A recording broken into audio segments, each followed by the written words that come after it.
Bien le bonjour à tous, je suis Astaroth en vous souhaitant une très bonne année 2025. Non, je ne peux pas vous souhaiter une bonne année parce qu'elle ne peut pas être bonne, c'est impossible avec tout ce qui s'annonce. Non, il faut dire, essayons de nous en sortir cette année, l'année qui vient et les années à venir, puisqu'on nous a tous mis dans la merde. Souhaiter bonne année, ce serait se foutre un peu de la gueule des gens, donc je dirais bonne année mon cul. Parce que oui, je sais, j'aurais sûrement sorti des vidéos avant, voilà, mais ces vidéos ont été tournées en 2024. Voilà. Mais celle-ci, c'est la vraie vidéo de 2025. Donc voilà. Bonne année à tous. J'espère que vous avez passé de très bonnes fêtes et que vous avez pris de bonnes résolutions. Moi, ça va, je me suis pas trop démerdé. Mais bref, en tout cas, aujourd'hui, une autre présentation de produit. Je vais vous présenter une barre de son exceptionnelle. Alors, je vous avais déjà présenté une barre de son, celle de chez AliExpress, là, truc bidule, celle que je voulais récupérer. Le truc, c'est que un membre de ma famille, la même personne qui m'a prêté le casque, avait acheté une barre de son. Il m'a dit ouais, non mais un de ces quatre, t'inquiète, je te la prêterai, t'en feras ce que tu veux, comme ça tu verras un peu ce que c'est. Et du coup, il me l'a enfin prêté, et aujourd'hui, je vais vous faire une présentation de la Razer Leviathan. Donc installez-vous confortablement, je suis Astaroth et je suis là pour vous guider.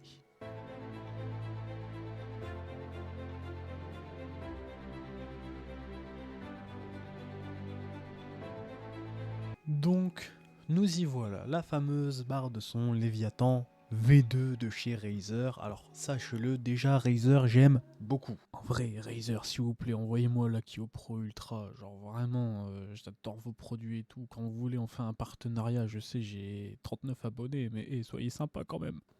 Voilà, mon clavier c'est du Razer, ma webcam avec laquelle je vous fais cette présentation c'est une Razer aussi, ma souris c'est une Razer, il manquerait plus que le micro et j'aurais déjà un full setup. Voilà, donc comme ça, si vous voulez m'envoyer d'autres produits Razer, je suis ouvert à toute proposition. Vous pouvez le voir, c'est une barre de son somme toute classique, avec un seul petit branchement en USB-C juste en dessous. Donc voilà, vous avez le nom. La V2X, c'est une barre de son qui est à la fois Bluetooth et filaire, et on a le bouton Bluetooth juste ici. Donc on peut l'allumer, on peut changer les modes, on peut augmenter et baisser le son. Jusque là, une barre de son somme toute classique. Cependant, mis à part son prix d'une centaine d'euros, combien ? Il faut savoir que toutes les barres de son ne sont pas équivalentes. La mienne, je l'ai payée 20 balles. Plus ou moins, un peu moins cher, mais je l'ai payé une vingtaine d'euros. Faut vous dire que je n'ai pas un pet de basse. Je n'ai pas de basse sur ma barre de son. Et pourtant, je la trouve très bonne. Mais c'est une autre gamme, c'est une autre marque, et c'est pas du tout les mêmes technologies.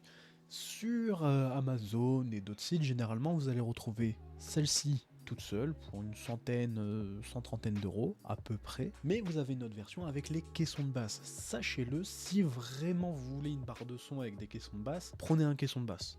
Si vous pouvez faire du bruit, faites-le. Jusque-là, c'est vos goûts et vos couleurs, je n'y interfère pas. Mais en tout cas, pour l'avoir essayé, parce que bien évidemment j'essaye avant de vous faire une vidéo, Bah ouais, logique. Cette barre de son, elle a deux petites caisses de résonance, ou caissons de basse intégrées, plus ou moins. Et il faut se dire, ça envoie quand même. C'est une petite barre de son, hein. Bon, elle pèse son poids quand même, mais c'est une petite barre de son. Bon, en tout cas, sachez-le, ce n'est pas une mauvaise barre de son. J'ai un petit bémol à lui faire rentrer dans le crâne, c'est que cette barre de son est obligatoirement filaire. Je vous ai dit qu'il y avait du Bluetooth, vous pouvez la connecter en Bluetooth, vous ne pouvez pas l'utiliser en sans fil. C'est la petite chose à retenir, et c'est un petit bémol qui est vivement et très bien compensé par la qualité audio, la qualité du son et tout un autre truc. Comme la dernière fois pour la barre de son, je vais essayer d'enregistrer le son d'ici. Je ne vous garantis rien, mais j'essayerai.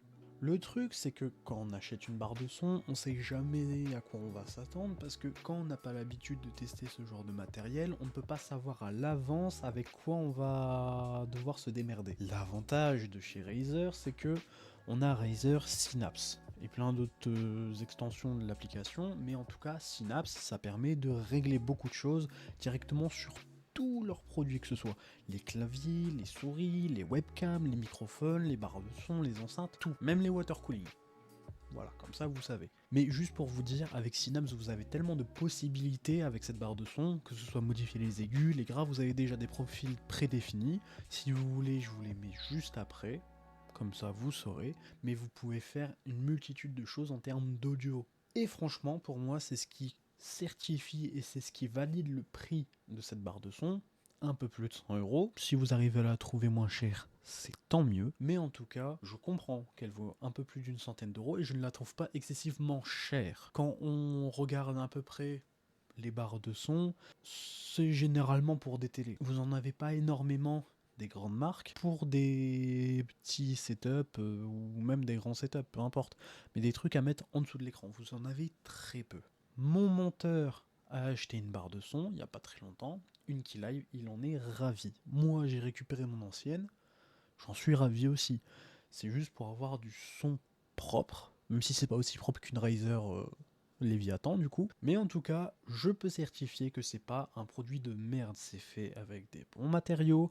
L'entrée, elle est toute simple, c'est USB-C à droite, USB-C à gauche. Bien évidemment, vous n'êtes pas obligé d'utiliser l'USB-C, vous pouvez choper des petits adaptateurs. Moi, je n'ai pas d'USB-C sur mon boîtier ni sur ma carte mère, donc du coup, j'utilise ça. Je l'ai trouvé à Action, il y a deux câbles, une version avec l'USB-C en mâle et l'autre en femelle pour l'USB, et inversement. J'ai celui-là, ça m'a très bien servi, ça me permet d'utiliser la barre de son en filaire, et franchement, rien à dire, ça fonctionne très bien. Faut faire attention quand même, c'est pas n'importe quel câble, et de préférence, n'hésitez pas à l'utiliser en Bluetooth, comme ça vous pouvez directement la mettre sur un hub de bureau, admettons, qui pourra l'alimenter bien plus correctement qu'un simple hub branché sur votre PC, ce qui vous permettra de l'utiliser en Bluetooth, et de profiter un peu, de pouvoir faire un petit rangement de câbles, et ça vous emmerdera moins. Mais en tout cas, si vous voulez mon avis, bien évidemment, achetez-la, si vous avez les moyens. Et si vous n'avez pas de barre de son. Moi, honnêtement, je sais que demain on me l'offre, je la prends. Franchement, je la prends tout de suite. Y a pas débat, je la prends. Mais on me demande, ouais, est-ce que tu veux changer de barre de son? Je répondrai que non, parce que la mienne fonctionne.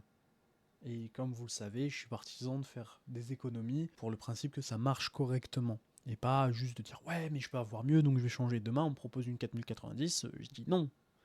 Que je dois la payer ou pas. Ma 6800 XT, elle me va très bien. Elle fait un peu de cool wine, d'accord.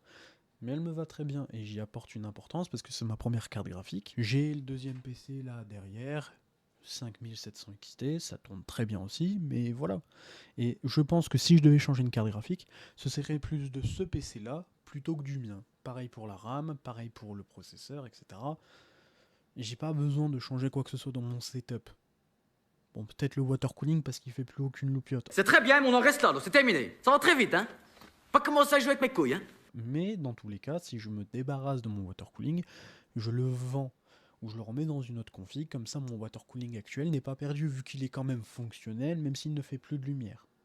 Ou il faut peut-être juste racheter un adaptateur et dans ces cas-là, non, je vais pas dépenser 30 balles dans un adaptateur, un petit truc de con là en plus, contrôleur de mes deux. Mais voilà, en tout cas, c'est pas la meilleure barre de son. Ça vaut pas une barre de son Bose que vous mettez en dessous de votre télé, c'est sûr. Mais en tout cas, ça fonctionne.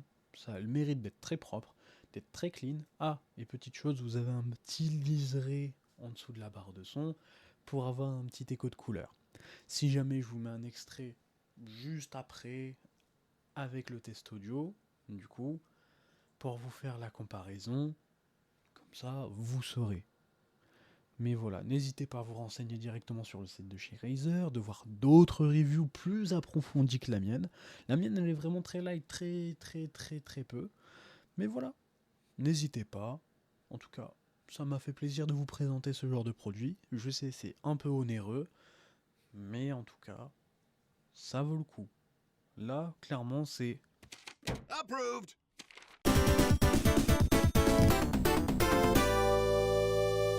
Donc là, du coup, je vous présente le test de la barre de son. C'est un audio enregistré directement depuis mon microphone, re-enregistré après depuis la barre de son. Comme ça, vous avez la qualité. Je précise que c'est bien mieux de l'avoir entre les mains. En tout cas, merci de m'avoir écouté. J'espère que vous passerez une très bonne année 2025. Je vous le souhaite, que ce soit pour le travail, la santé, les études, N'oubliez pas de passer du temps avec vos proches parce qu'on a tendance à l'oublier, mais la famille, c'est très important. Sur ce, je vous dis à une prochaine fois. C'était Astaroth.